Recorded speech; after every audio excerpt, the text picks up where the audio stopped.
You are this morning. A little bit of sunshine goes a long way for everyone, doesn't it?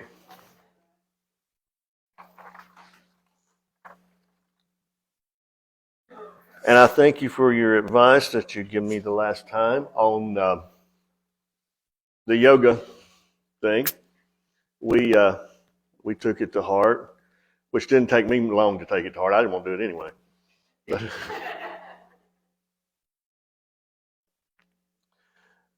We were there and looked around, and I went into where the weights were. And I was getting to look at everybody that was in there and realized how old they were.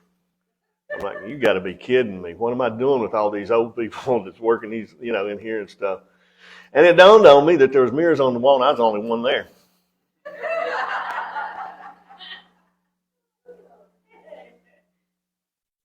Are you glad to be who you are today? This I'm not charging extra for this little one here.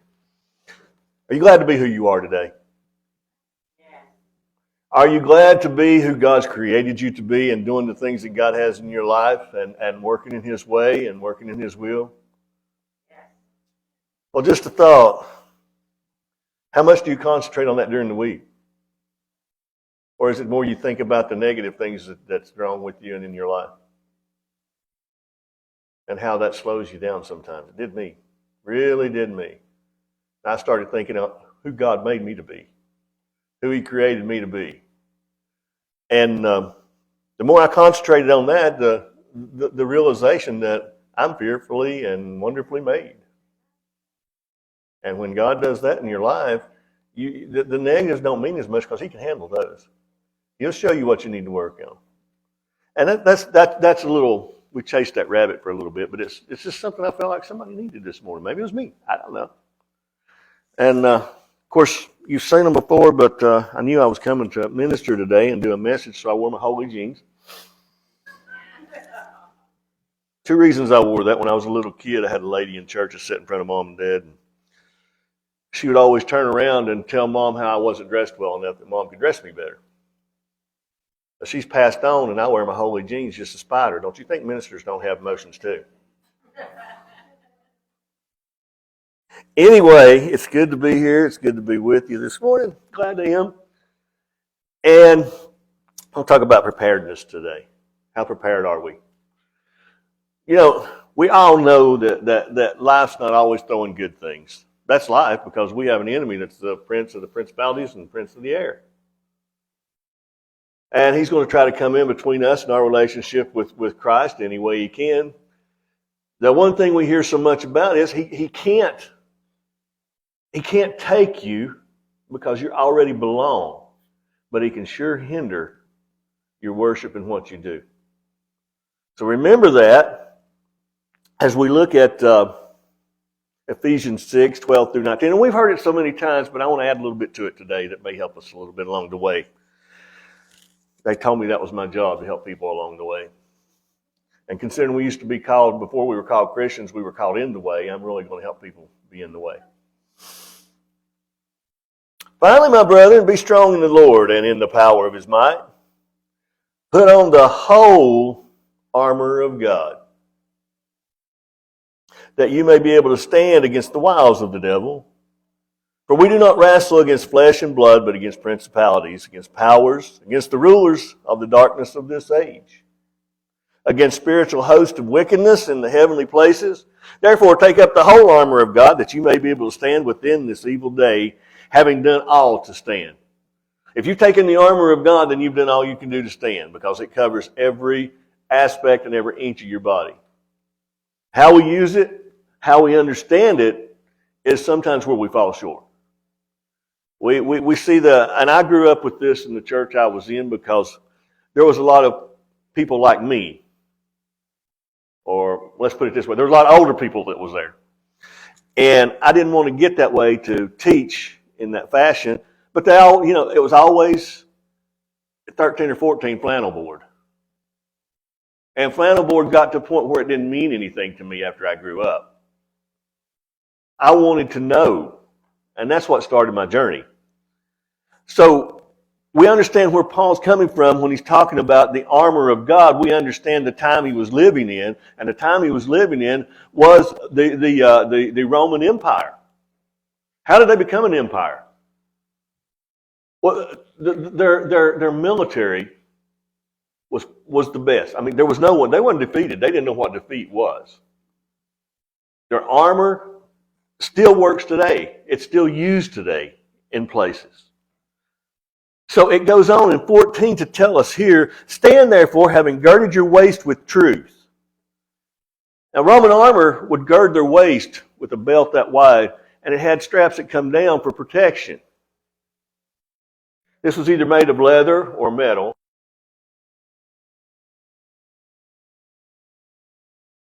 Of your waist to cover what would come that way, which would be, in our element, we guard it with truth. So what comes against truth would be stopped before it ever got any closer. That was one of the close parts of the armor. Having shod your feet with the preparation of the gospel of peace. Sandals. Sandals for military in the Roman army was different than any other sandals wore because of the way they strapped.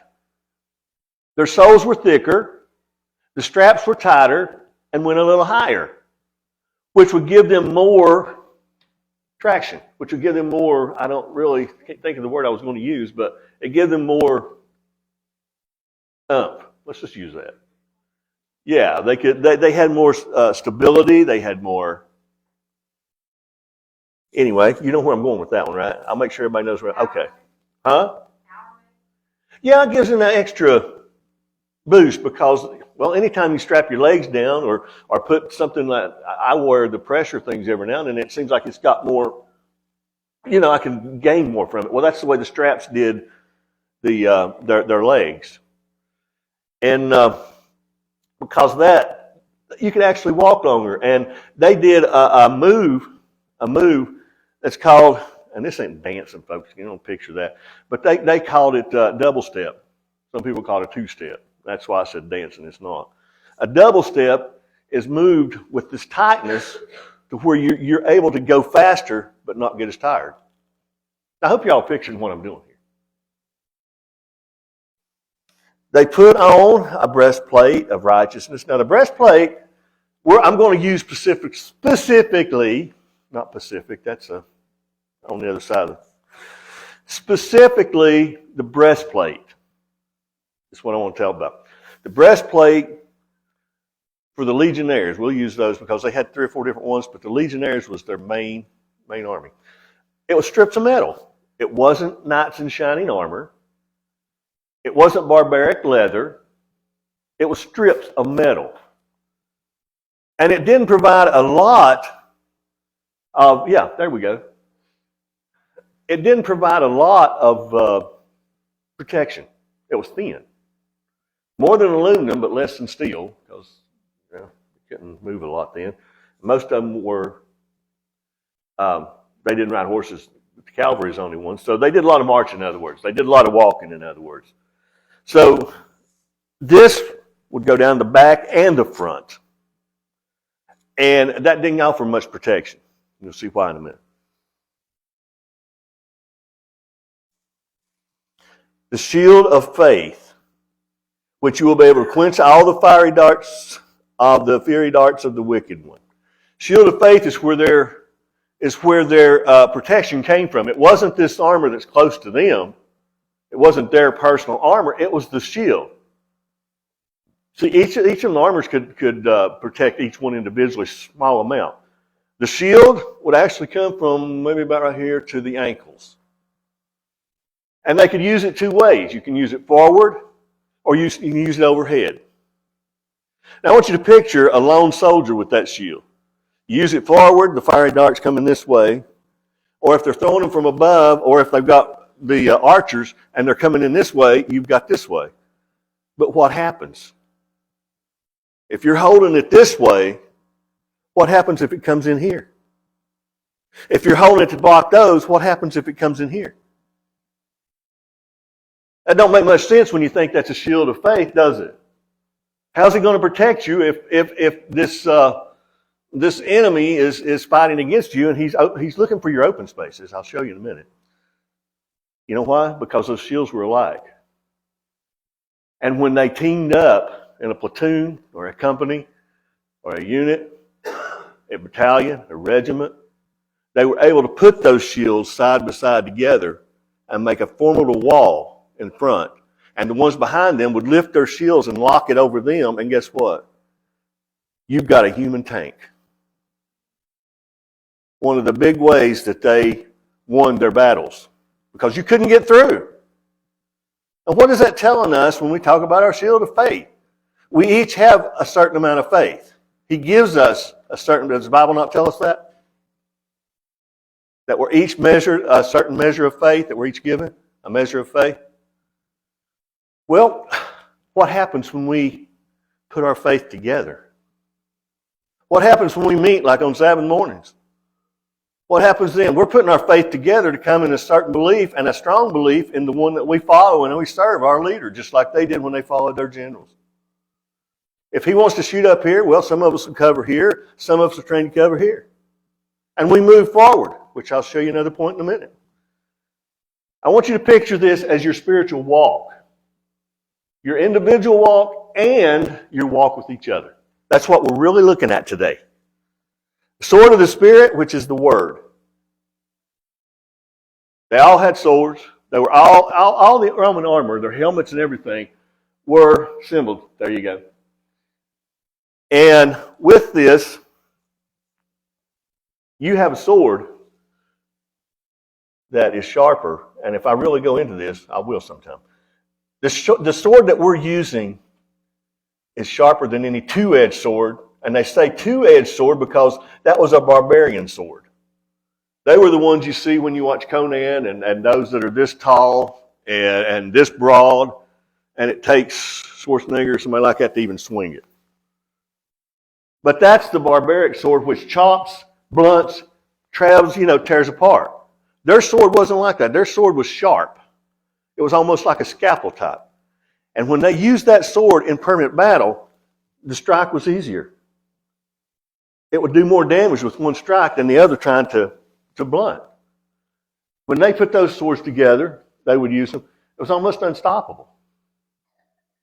So your sword is sharper than any blunt sword that the world's going to throw at you. It's sharper than anything that they're going to come chopping at you. And I'm not talking about even physical. I'm talking about spiritual, because we're battling against the principalities of the air, if you remember, in the darkness of the age. We wrestle with that. You're going to be going against that. And what you have is the faith. You have the word, the sword, to battle against that. So when you're putting your faith together with the sword to battle against, you see how much stronger we're getting?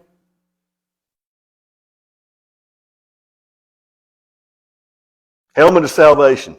Let's look at it a minute. The helmet of salvation, well, through the through the Roman times of military, started out bronze. And depending on your rank, your class, who you were, it could go from bronze to silver. Full face, but the legions mostly had, just the helmet with the open face. Because you don't have to worry about anything getting in your face. You got your ears covered, so you're not really hearing the battle that's going on. That was one thing about them people don't realize, is they plug. So, in order for that, you've got this part protected, you've got this part protected, your face can see, and your faith is covering you, and you got your shield. All right? Your helmet, another thing is going to protect any blows against your head.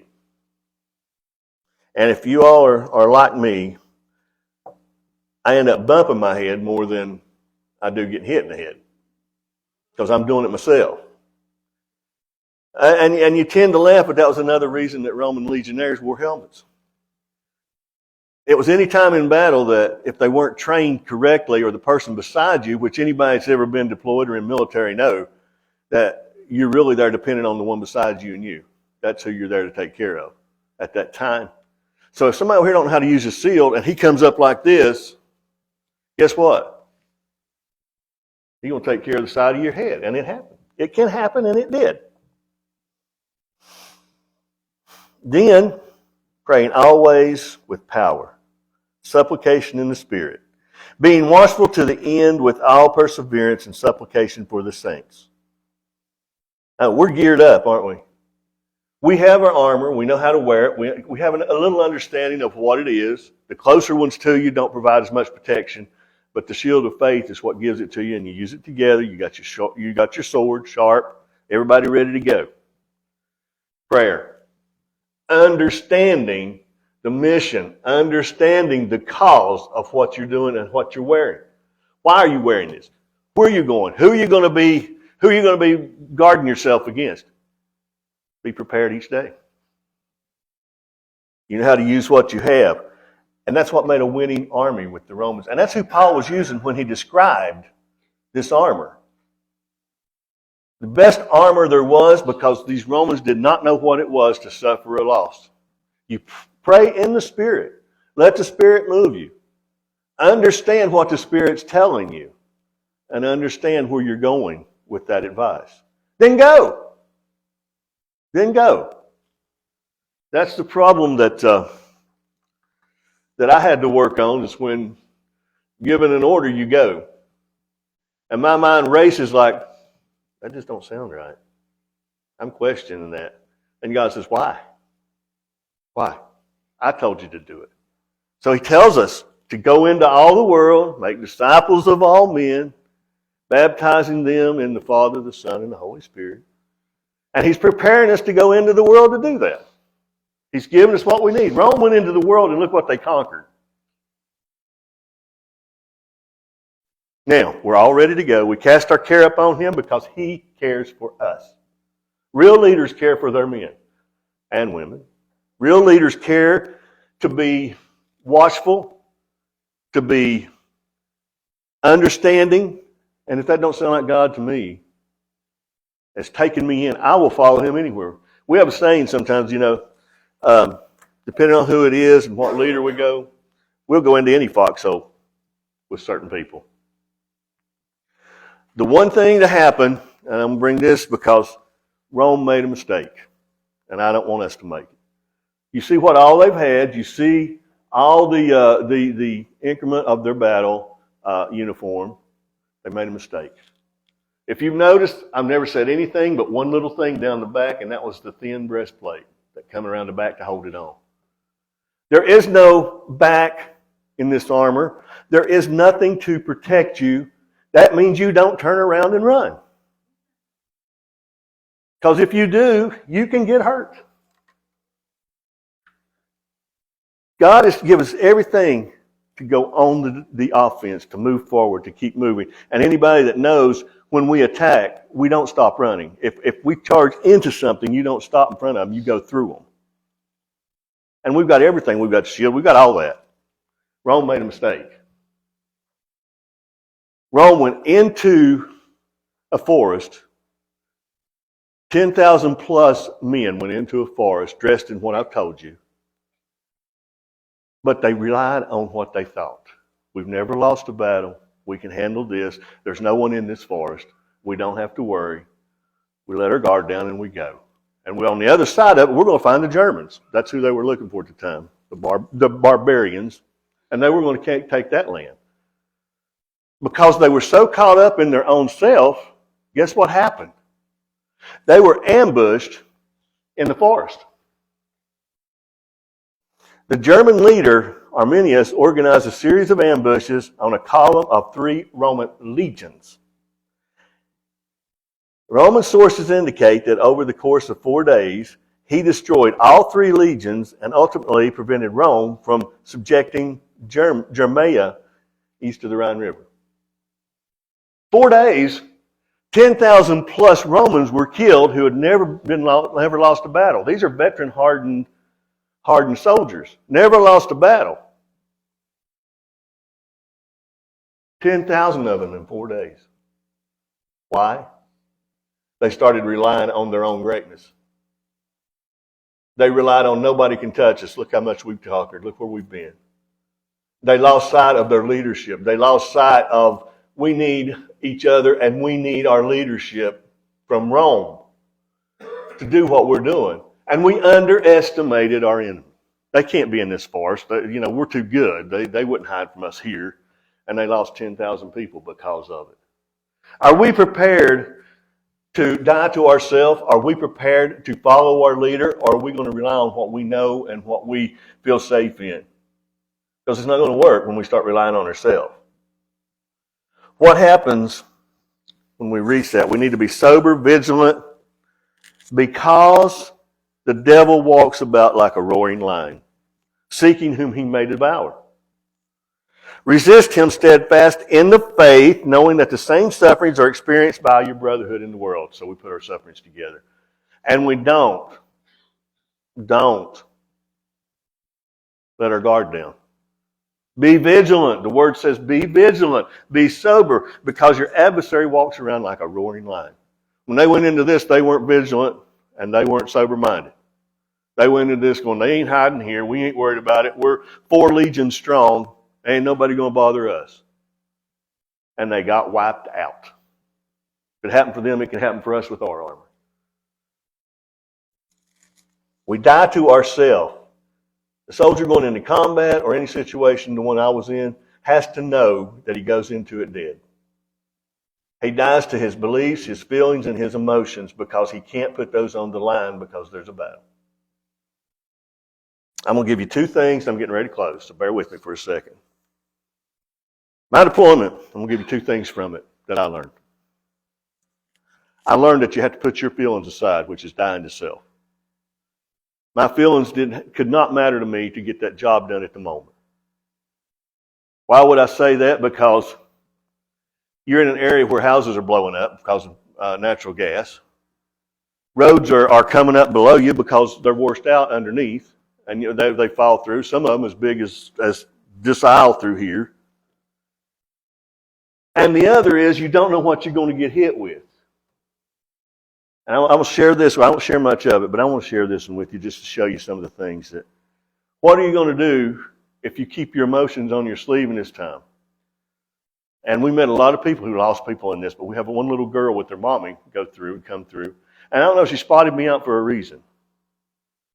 But the little girl came up to me and, hey, mister, she got my sleeve. And of course, I always take time for them. That's not denying yourself. Taking time for them is what you're there for. That's part of your mission. But when she looked up at me and she said, look what I got for my doggy. And it was a little doggy toy that we had. We had all kinds of stuff for them. That was what we were just giving them to start their lives over. She had this little thing for her doggy.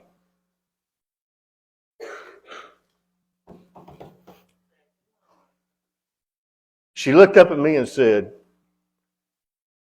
and I was in Waverly where the flood washed away the town. That'll help define this. She looked up at me and said, I got this for my doggy. He went for a swim. He's coming back. I'm waiting on him. I'm going to give it to him when he comes back.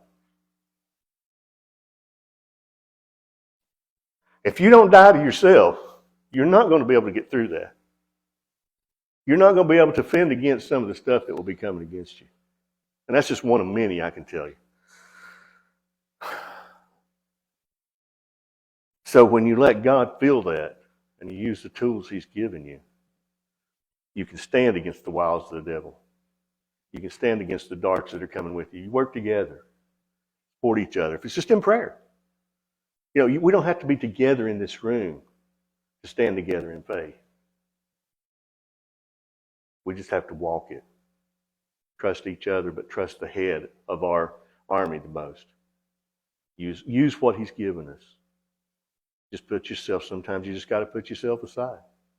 Say, okay, God, I'm going to have to move forward. And He'll lead you. I'll leave you with that today. Something to think about mostly.